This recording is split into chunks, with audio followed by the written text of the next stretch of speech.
जय माता दी।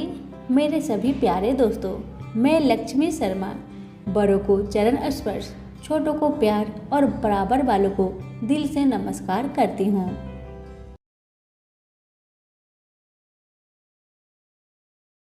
आज नवरात्रि के छठे दिन आप सुनेंगे 11वां अध्याय और इस अध्याय में सुनेंगे देवताओं का देवी की स्तुति करना और देवी का देवताओं को वरदान देना। महर्षि मेधा कहते हैं, दैत्य के मारे जाने पर इंद्रादि देवता अग्नि को आगे करके कात्यायनी देवी की स्तुति करने लगे। उस समय अभीष्ट की प्राप्ति के कारण उनके मुख खिले हुए थे। देवताओं ने कहा, हे शरणागतों के दुख दूर करने वाली देवी, तुम प्रसन्न हो जाओ। हे संपूर्ण जगत की माता, तुम प्रसन्न हो जाओ। विधेश्वरी, तुम सबकी रक्षा करो, क्योंकि तुम इस चर और अचर की ईश्वरी हो।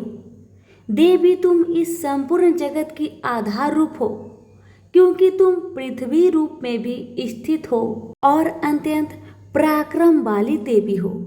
तुम विष्णु की शक्ति हो और विश्व के बीच परम माया हो।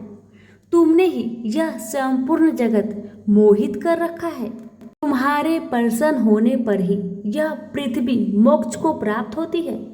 हे देवी, संपूर्ण विद्याएं तुम्हारी ही भिन्न भिन्न स्वरूप है।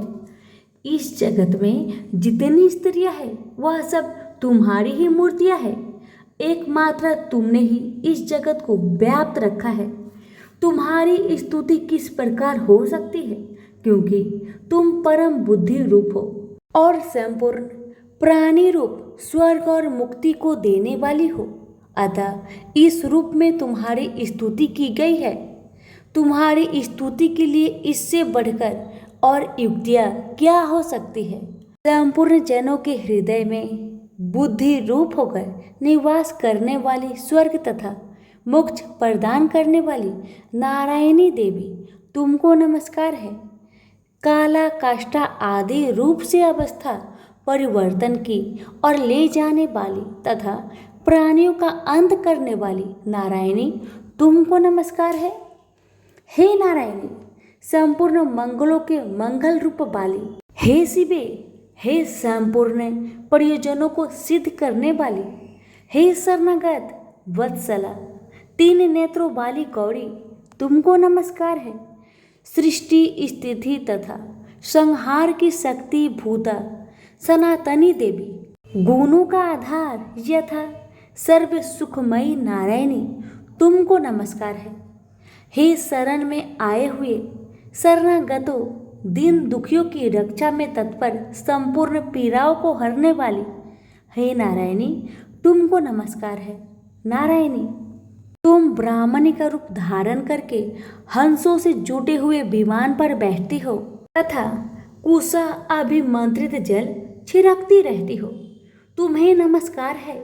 महेश्वरी रूप से त्रिशूल, चंद्रमा और सर्पों को धारण करने वाली, हे महावृषभ वाहन वाली नारायणी, तुम्हें नमस्कार है। मोरों तथा कुक्कुटों से घिरी रहने वाली महाशक्ति को धारण करने वाली कौमारी रूप धारिणी निष्पाप नारायणी, तुम्हें नमस्कार है। शंख, चक्र, गदा और शंख धनुष रूपा आयुधों को धारण करने वाली वैष्णवी शक्ति रूप नारायणी, तुम हम पर प्रसन्न हो, तुम्हें नमस्कार है। दांतों से पृथ्वी धारण करने वाली वरा रूपिणी कल्याणमयी नारायणी, तुम्हें नमस्कार है। उग्र नरसिंह रूप दैत्यों को मारने वाली, त्रिभुवन की रक्षा में संलग्न रहने वाली नारायणी, तुम्हें नमस्कार है। मस्तक पर किरीट और हाथों में महावज्र धारण करने वाली, सहस्त्र नेत्रों के कारण उज्ज्वल वृत्तासुर के प्राण हरने वाली ऐन्द्री, हे नारायणी, तुम्हें नमस्कार है। हे शिवदूती, स्वरूप से दैत्यों की महासेना को नष्ट करने वाली, हे घोर रूप वाली, हे महाशब्द वाली, हे नारायणी, तुम्हें नमस्कार है।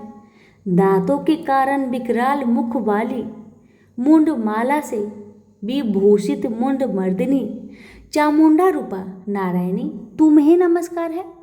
लक्ष्मी लज्जा महाविद्या श्रद्धा पुष्टि स्वाधा ध्रुवा महारात्रि तथा महाविद्या रूप नारायणी तुमको नमस्कार है। मेधा सरस्वती सर्वोत्कृष्ट ऐश्वर्य रूपिणी बाबड़ी तामसी नियंता तथा ईसा रूपिणी नारायणी तुम्हें नमस्कार है। सर्व स्वरूप सर्वेश्वरी सर्वशक्ति युक्त हे देवी हमारी भय से रक्षा करो तुम्हें नमस्कार है।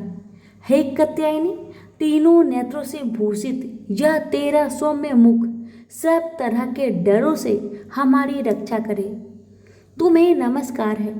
हे भद्रकाली ज्वालाओं के समान भयंकर अति उग्र और संपूर्ण असुरों को नष्ट करने वाला तुम्हारा त्रिशूल हमें भयों से बचाए तुमको नमस्कार है। हे देवी जो आपने शब्द से इस जगत को पूरित करके दैत्य की तेज को नष्ट करता है वह आपका घंटा इस प्रकार हमारी रक्षा करे जैसे कि माता अपने पुत्र की रक्षा करती है। हे चंडिके असुरों के रक्त और चर्बी से लथपथ जो आपकी तलवार है वह हमारा मंगल करे हम तुमको नमस्कार करते हैं। हे देवी तुम जब प्रसन्न होती हो संपूर्ण रोगों को नष्ट कर देती हो और जब रुष्ट हो जाती हो तो संपूर्ण वांछित कामनाओं को नष्ट कर देती हो। जो मनुष्य तुम्हारी शरण में आते हैं उन पर कभी विपत्ति नहीं आती बल्कि तुम्हारी शरण में गए हुए मनुष्य दूसरों को आश्रय देने योग्य हो जाते हैं। अनेक रूप से बहुत प्रकार की मूर्तियों को धारण करके दुष्ट धर्मद्रोही असुरों का तुमने संहार किया वह तुम्हारे सिवा और कौन कर सकता है माता। चतुर्दश विद्याएं षष्ठ शास्त्र और 4 वेद तुम्हारी ही प्रकाश से प्रकाशित है। तुम में तुम्हारे ही वर्णन है और जहाँ राक्षस विषैले सर्प शत्रुगण हैं वहाँ और समुद्र के बीच में भी तुम साथ रहकर इस विश्व की रक्षा करती हो। विधेश्वरी तुम विश्व का पालन करने वाली विश्व रूपा हो इसलिए संपूर्ण विश्व को धारण करती हो। इसलिए ब्रह्मा विष्णु महेश की भी वंदनीय हो। जो भक्ति पूर्वक तुमको नमस्कार करते हैं वह विश्व को आश्रय देने वाले बन जाते हैं। हे देवी तुम प्रसन्न हो और असुरों को मारकर जिस प्रकार हमारी रक्षा की है ऐसे ही हमारे शत्रुओं से सदा हमारी रक्षा करती रहो। संपूर्ण जगत के पाप नष्ट कर दो और पापों तथा उनके फल स्वरूप होने वाली महामारी आदि बड़े बड़े उपद्रव को शीघ्र दूर कर दो।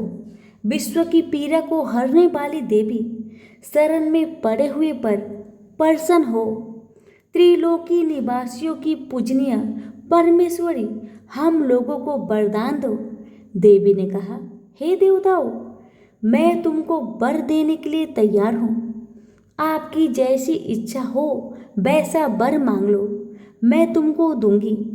देवताओं ने कहा हे सर्वेश्वरी त्रिलोकी निवासियों की समस्त पीड़ाओं को तुम इसी प्रकार हरती रहो और हमारे शत्रुओं को इसी प्रकार नष्ट करती रहो।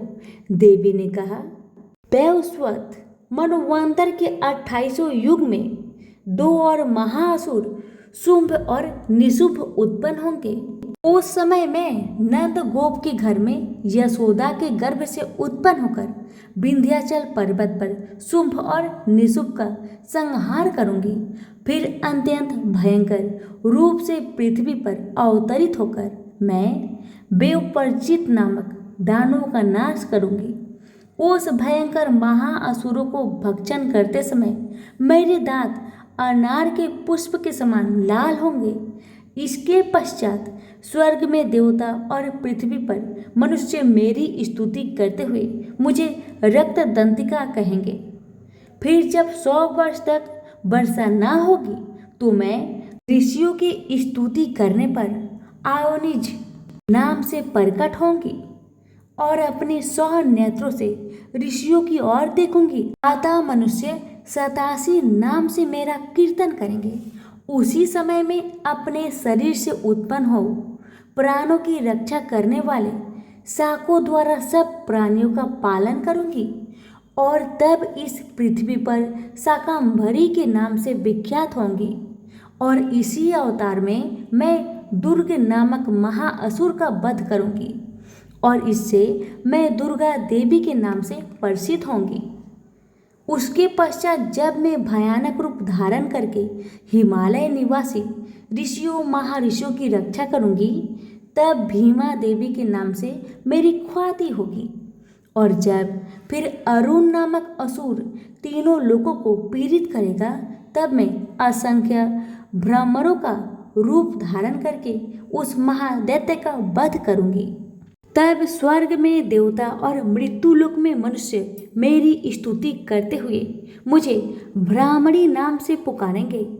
इस प्रकार जब जब पृथ्वी राक्षसों से पीड़ित होगी, तब तब मैं अवतरित होकर शत्रुओं का नाश करूंगी। तो प्रेम से बोलिए, माँ दुर्गा की जय हो। यहीं पर हमारी दुर्गा सप्तशती पाठ 11वां अध्याय समाप्त हुआ।